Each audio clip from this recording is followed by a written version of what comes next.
बच्चों, आज हम आपके सामने कविता अट नहीं रही है लेकर प्रस्तुत है। इस कविता के रचयिता सूर्यकांत त्रिपाठी निराला। निराला जी का जीवन परिचय। सन 1897 में निराला जी का जन्म हुआ। मृत्यु 1961। जन्म बंगाल महिषादल। कुछ महत्वपूर्ण रचनाएं। इनकी महत्वपूर्ण रचनाएं परिमल, गीतिका, अनामिका, तुलसीदास, कुकुरमुत्ता, अणिमा, अपरा, बेला, नए पत्ते, आराधना, रचना आदि। निराला जी ने अपनी बेटी के ऊपर एक शोक गीत लिखा, सरोज स्मृति। उसमें उन्होंने ये बताया कि उनकी बेटी यौनावस्था में ही पिता सिधार गई थी। उसके प्रति उन्होंने अपना खेद प्रकट किया है कि वो उसकी सेवा अच्छी तरह नहीं कर पाए थे। और अब हम कविता पढ़ रहे हैं, अट नहीं रही है। ये उस समय की कविता है जब बसंत ऋतु आती है, फागुन का महीना होता है। फागुन का महीना होली का महीना होता है।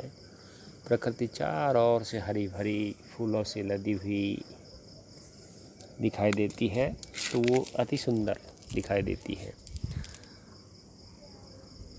अट नहीं रही है, आभा फागुन की तन सट नहीं रही है। इस कविता में कवि ने वसंत ऋतु की सुंदरता का बखान किया। वसंत ऋतु का आगमन हिंदी के फागुन महीने में होता है। ऐसे में फागुन की आवाज़ इतनी अधिक है कि कहीं समा नहीं रही है।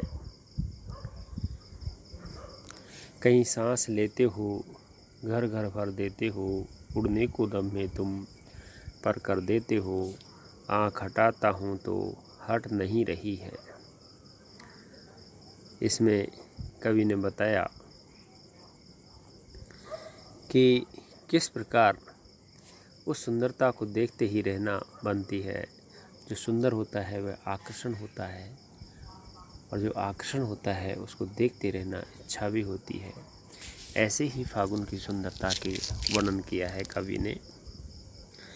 पत्तों से लदी डाल, कहीं हरी कहीं लाल, कहीं पड़ी है उर्मी, मंद गंध पुष्पमाल, पाट पाट शोभा श्री पट नहीं रही है।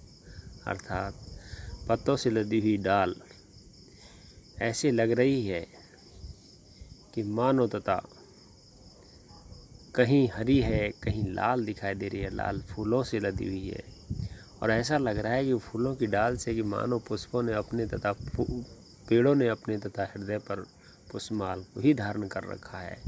प्रत्येक जगह शोभा सुंदरता दिखाई दे रही, कहीं भी समा नहीं रही है। और पेड़ पत्तों ने नए पत्ते भी निकल रहे हैं, कई रंगों के हैं। कहीं कहीं कुछ पेड़ों के गले में तो लगता है कि भीनी भीनी खुशबू भी माला से महक रही है। यह सुंदरता देखते ही बनती है। इसी प्रकार की सुंदरता का बखान करना बड़ा मुश्किल है, क्योंकि शब्द नहीं है, सुंदरता ज़्यादा है। अब हम इस कविता का तथा वाचन देखेंगे।